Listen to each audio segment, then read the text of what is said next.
live. I'll just give 30 seconds for everyone to join, like a minute or so.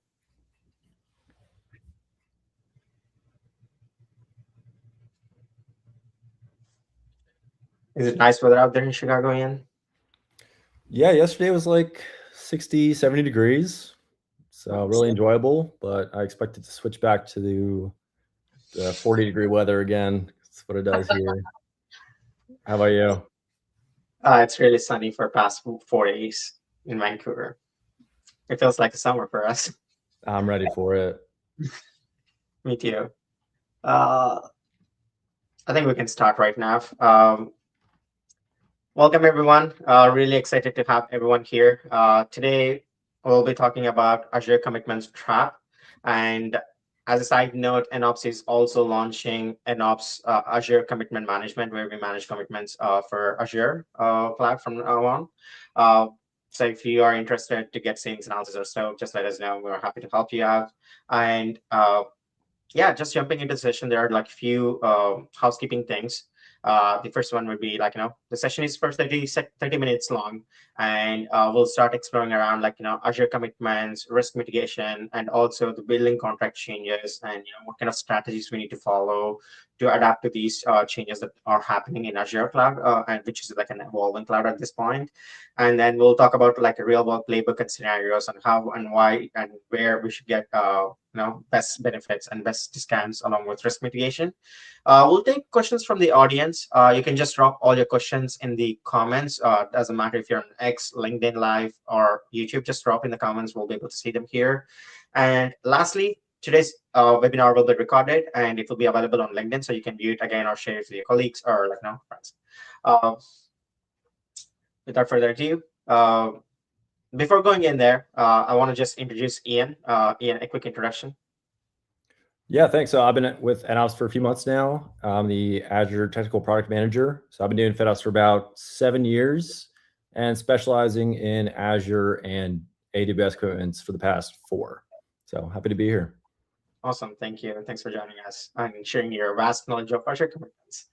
A very common thing, with all the latest changes and latest announcements by Azure.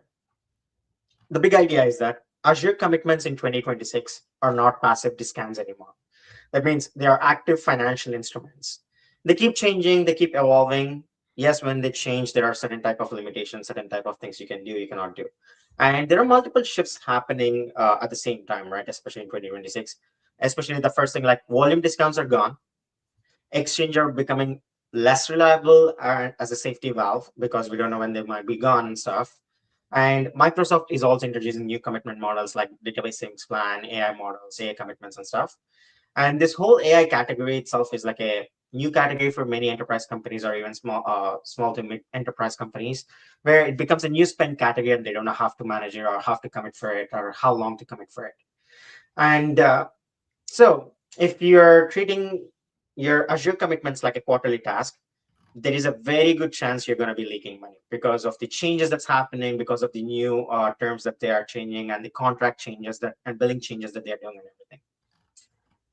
So yeah, let's start here. For years, teams thought Azure commitments were pretty straightforward, savings plan, reservation, just like, buy some random commitments or just like basic random commitments by recommendations, and then revisit later, we're saving money and go on from there, right? Now, pretty simple and straightforward, sounds like it, but what changed? Why things are changing in Azure especially? Yeah, so the biggest thing that's changed is the environment around commitments. It's not just the products themselves. The old model gave people more room for error. Today, between the MCA migration, pricing changes, exchange uncertainty, and fast-moving workload patterns, commitment decisions have a lot more financial consequence than they used to. Gotcha. I'm like, as a quick overview, right? Like, this will be about 25 minutes, right? And we'll be talking about multiple things. And as Ian mentioned, there are like different changes that's going out and how can we deal with these things, right? We'll walk through what changed in like Azure pricing in detail, like as Ian mentioned, and how these commitment instruments actually work today, and why strategies like just set it and forget it will break in real environments, and what type of modern commitment playbook you need to adopt to, especially in this 2026 world, right? Let's move quickly here, but this is very important. where the broader pricing environment has changed, right? As I mentioned before, like volume discounts are gone.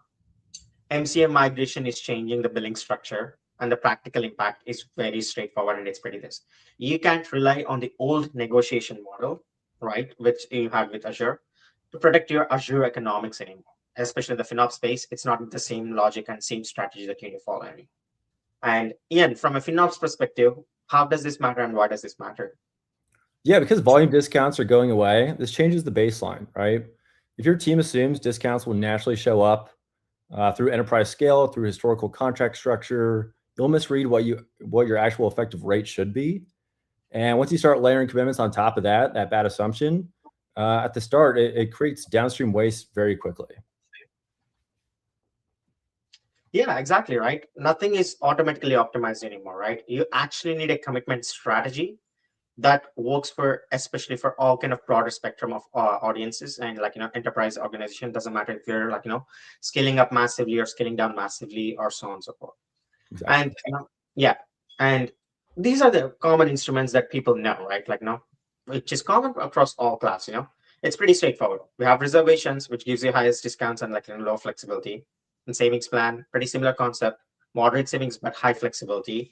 And now Azure has introduced database savings plan. This is something very exciting and new, as I've seen and observed with all clouds coming out with this new database savings plan, which we have seen with AWS coming out during the reInvent last year, and Azure just launching it recently in the past few weeks.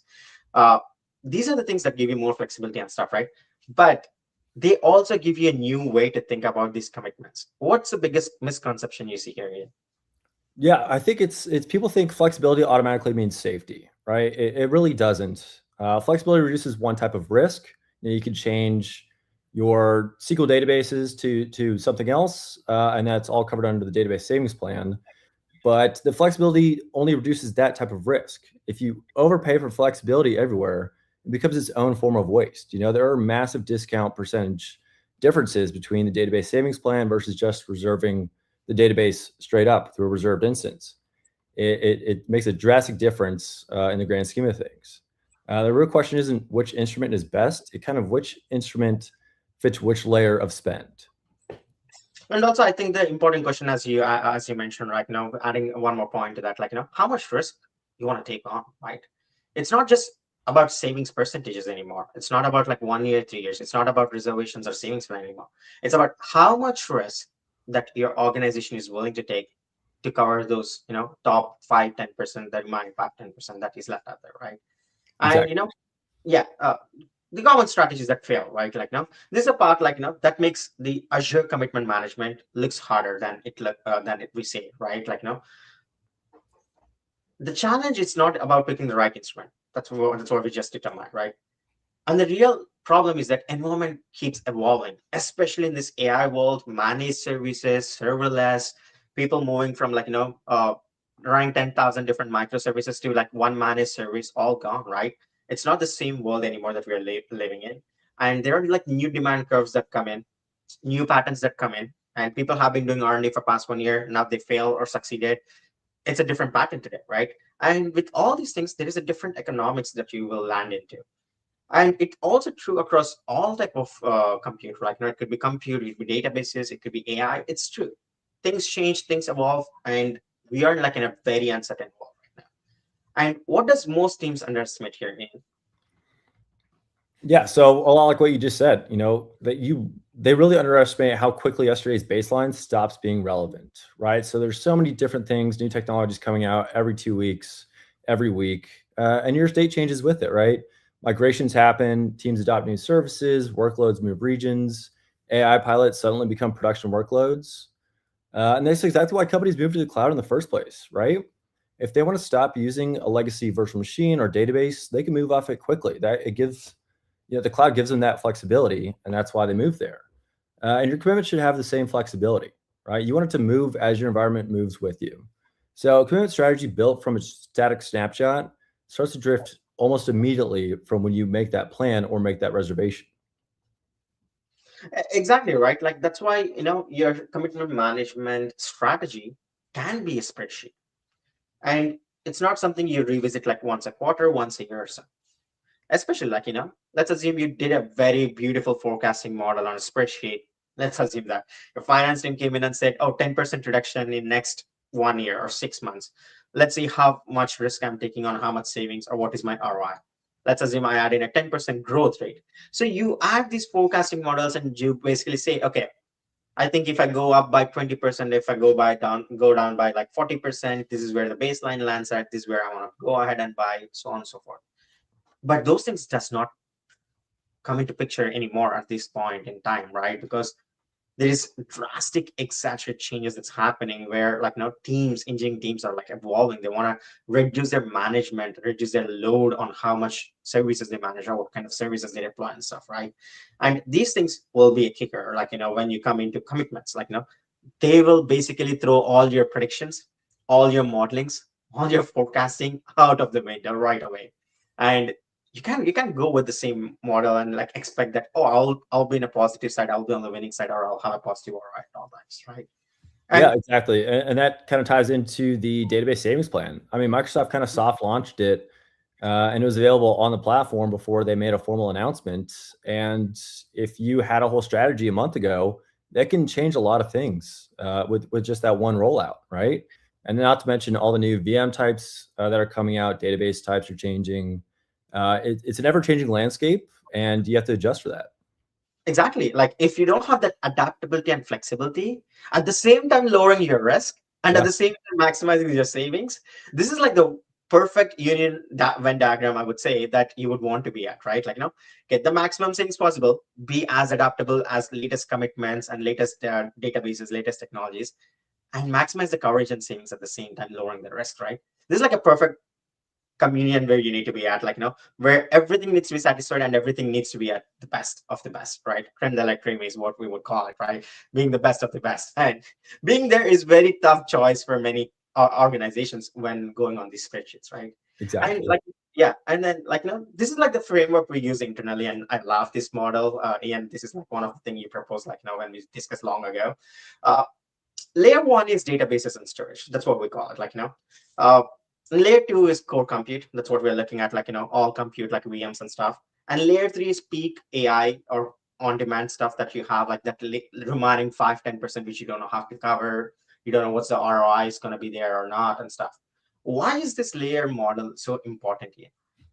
Yeah, it's all spend is not it does not have the same shape at all, right? You can see in the chart, some spend is stable and predictable, like core DBs, some is flexible but reoccurring, some is intentionally volatile, like the peak and AI, your PTUs, your burst, and some workloads you only run on during the weekdays, for batch processing, and then some workloads you can turn off on the weekends when no one's working.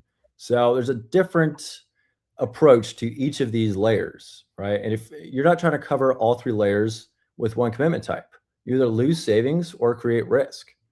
The layer model helps align the instrument to the behavior of the workload.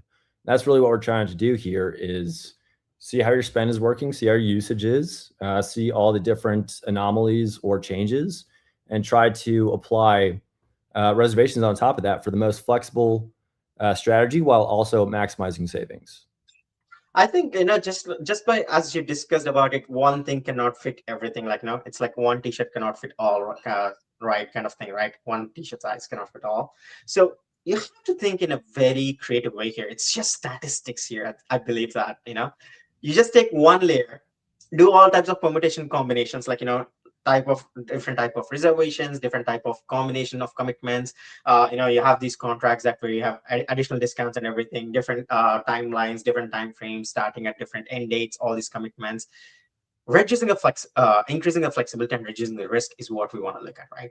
And I think it's all like a matter of numbers and a numbers game, and you play around with these different type of commitments and different type of combinations, right?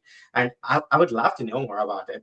Again, it depends on what kind of organization you are, how big of an organization you are, right? And Exactly. this is like one of my favorite concept, because it sounds so simple, so straightforward, and a no-brainer. But financially, it matters a lot, and automation-wise, it does make a huge difference. And that's what we were talking about from just before. Like I was making a nice base for this one. A lot of teams create something what we call a cliff. That means a $10 savings plan. Sounds very simple. When you think in a monthly cost, it's a $7,000 savings commitment, right? 7,000, $8,000 commitment. Sounds simple too. Oh, it's nothing for me. But when you look at the whole actual cost of it over 3 years, you're holding on to a risk of $250,000. That's a lot. That's where no company wants to be at. Especially like, hey, I'm buying it, but I'm having an ROI and I'm pretty sure I'm not changing anything for next 3 years. That's good. But you're still going to hold on to a risk of $250,000 just to save this.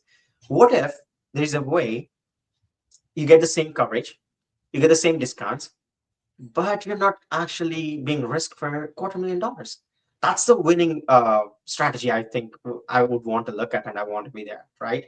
And the problem with that, the $10 savings plan is, you just buy one time, one click, you spend like 5 minutes, you think it is a win. The finance team considers it as a win. It's all bells and whistles, and you're going to be like, super happy. You're in a dream la la land. But the problem is, it expires in one go. 3 years in or 1 year in, the day comes in, it expires, and it expires by 100%. Then you're forced into a huge decision making process again. Okay, it expired in 3 years. So now should I make the same $10 savings plan or not?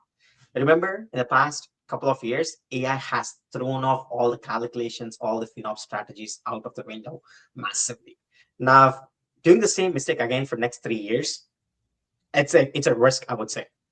And why would you think laddering comes a huge important part of commitment strategy, and why is it such an important discipline? You think, yeah?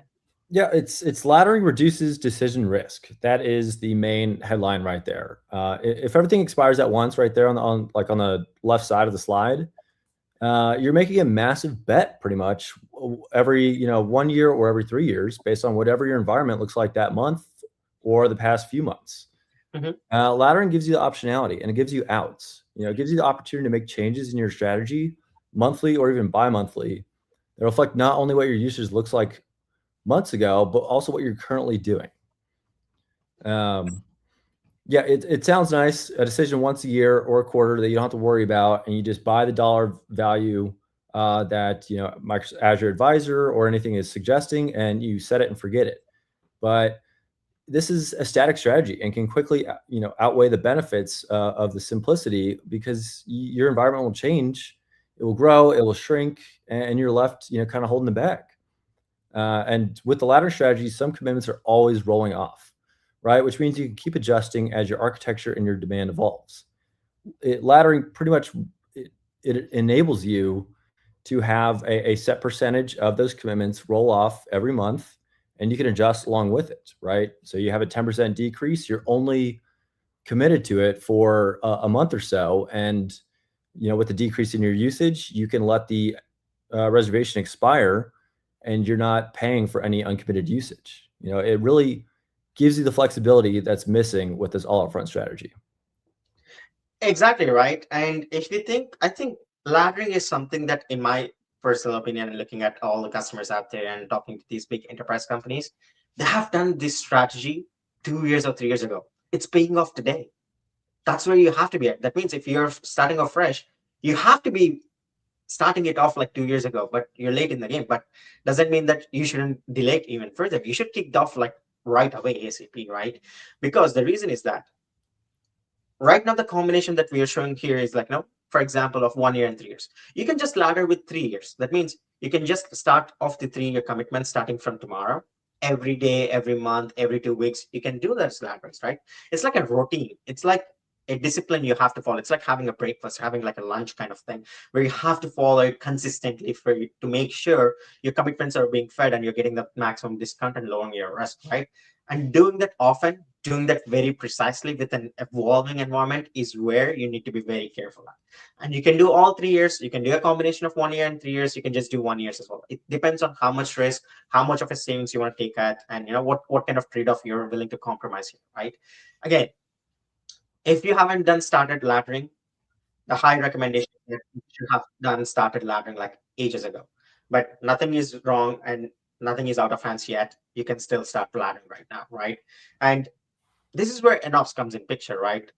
Taking into it automation, right? When we think about this as a system, we have to observe what's happening right now. When we say right now, looking into your environment every hour. You have a vast engineering team, you have no connection with them. They keep changing different things. They are running Kubernetes, they have different type of setup where they're like, suddenly picking up different type of VMs or instances and stuff like that to meet the application needs. And they're different things and they change every hour or every day, so on and so forth. You need to observe that patterns, you need to observe and track them, right? And then you need to have a calculated model, which is nothing but a data model that looks at all these pieces of data plus all the commitments you have. So these are all the pieces of puzzle, which is the usage you have currently, which is the commitment inventory you got, and then finding the best way of combining them possible, which is nothing but adding up all these pieces of puzzle together to make a beautiful picture to get the maximum discount and low risk is what the calculation or data modeling does, right? And then execution is the other important part where you have to execute all of it before the hour ends or before even any inefficiencies being happening, right? That's where you have to have a model that does all these three in a matter of seconds and maximum of minutes. And this has to be done on an active basis, not once a month, not once a year or something. This has to be done every day, every hour if possible. And from FinOps perspective, Ian, why does automation matter here a lot? Now we just talked about it. How does it matter and why does it matter a lot? Yeah, it's basically because the complexity is now too high for manual review cycles, right? There's so much data that goes into this. You have massive environments, you have different savings instruments. There are over 30 different products in Azure that you can get a savings discount on. There are different expiration profiles, different savings rates, new product categories like AI. Governance just changed, like we saw on the first few slides. It's changing from an EA to an MCA model, and you pair that with varying usage across your whole environment, and it's almost too much data to just make a static decision on. You have to automate it. If you're still managing all of that manually, you're almost guaranteed to be late, and you can't really do it once a year. It has to be a constant process, refining it and making decisions. And that's where, our automation process comes in, right? It Exactly. analyzes all the data and it gives you the best recommendation going forward based off previous usage and anticipated changes.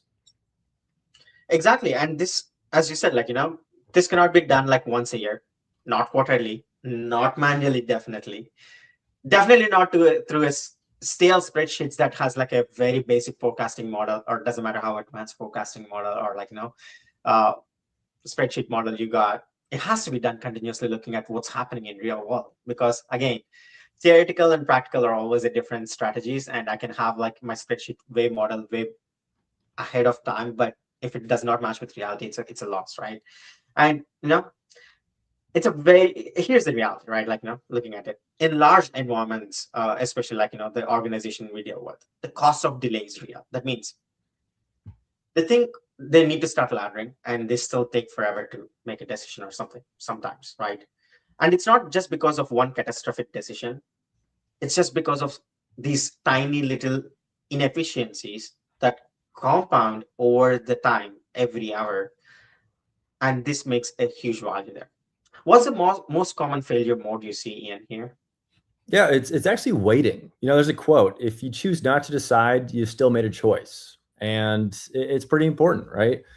Teams wait for the perfect visibility. They wait for the environment to stabilize. They wait for one more month of data. You wait to talk to the whole team, but the environment doesn't stop changing while you wait, and you don't. It doesn't stop incurring costs either. So the delay becomes a decision in of itself.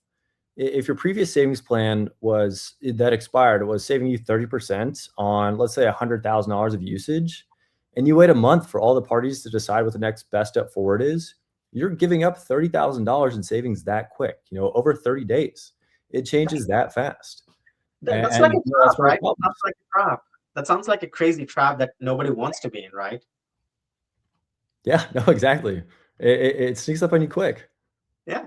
And and as you said, Azure commitments in 2026 does not sound like a stale static commitments anymore. They have to be active financial instruments that you have to be continuously reviewing and have to make quick decisions so that you're not losing anything anywhere because of the contractual changes or the type of hardware changes that you're having or anything like that. And it's not background discounts anymore as well. And if you manage Azure at scale, right, you have to treat them that way. Like, you have to have a commitment management solution or a strategy that thinks at scale, does automation, or does in-house at scale without losing any money. Again, it's a portfolio problem, right? The pricing has changed over the time, and billing contracts has changed over the time. Flexibility is valuable, and it has a cost. Like, when you want flexibility, you either have to compromise on the savings, or you might want to compromise on the risk. You want to look at which one, or you want to go with somebody like NOS, where you're not compromising on anything. And not a single strategy will work for all types of workloads and all type of environments. And static strategies that you have right now will be adrift. And laddering can reduce your risk, right? Which we have seen just now on the picture and the numbers we were talking about. And automation is also successful, right? It has to be essential, and it is successful if you use it properly. Any final thoughts in here? Yeah, I think just to sum it up, commitments are no longer just about buying discounts, right? It's about managing risk. You want to preserve your flexibility and make sure your cloud economics stay aligned to how your environment is actually changing day to day. Exactly. Yeah, I think if you're on Azure, and if you're like managing commitments and have a huge spend, or looking to for automations and benchmarking or any of that kind, or if you want to know what's the status of your profile, looking at it, and we can also give you like a complete analysis at no cost as well, where we do like a nice consulting on benchmarking and also reviewing your savings and reviewing your whole commitment profile. We are absolutely happy to take a look at it. And just please reach out to me or any of our colleagues, and we all are happy to help. Jumping into questions and comments, if you just have any questions or comments, just drop them in the comments, and we will be able to see them here.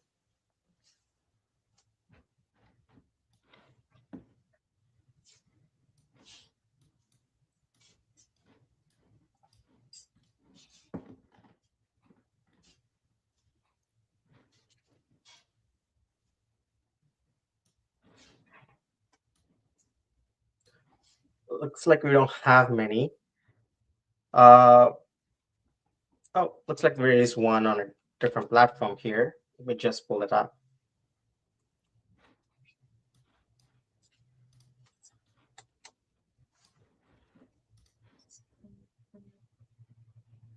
Okay, let me just pull it up here. Says we have been using the savings plan because they are more flexible, but are we actually leaving savings on the table? When should we use reservations instead? Yeah, it's a good question. I mean, savings plans are sometimes the obvious choice. If you don't want to put too much thought or work into it, they cover all the VMs in your environment across several regions, and in that aspect, it would be a good choice. But it also has a lot lower savings percentage rate than a reserved instance or a reserved virtual machine. And so it's better to use a reservation instead of a savings plan when workloads are truly steady state, right? For those production workloads, for things that have been there for a while, those known virtual machines that are staying, right? And you want to make sure that they have a consistent utilization percentage, and you can almost double your savings by using a virtual machine reservation versus a savings plan. So it does really add up after a while if you're confident in the usage of that virtual machine. Gotcha. We also have one more question. Hope that answers the question around like savings plan and how to make it more flexible and stuff. This is more around AI, Ian. Let me just pull it up here. AI spend feels unpredictable. How do we commit to Azure OpenAI or GPU workloads without locking ourselves in too early? Yeah, so this is a tricky one because it's new, and the reservation aspect of AI is new as well.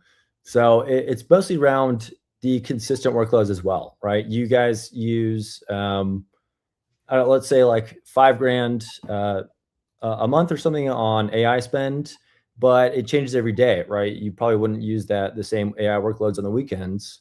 So the best strategy would be going and reserving the base layer first with the PTU reservations, right? Your proven baseline.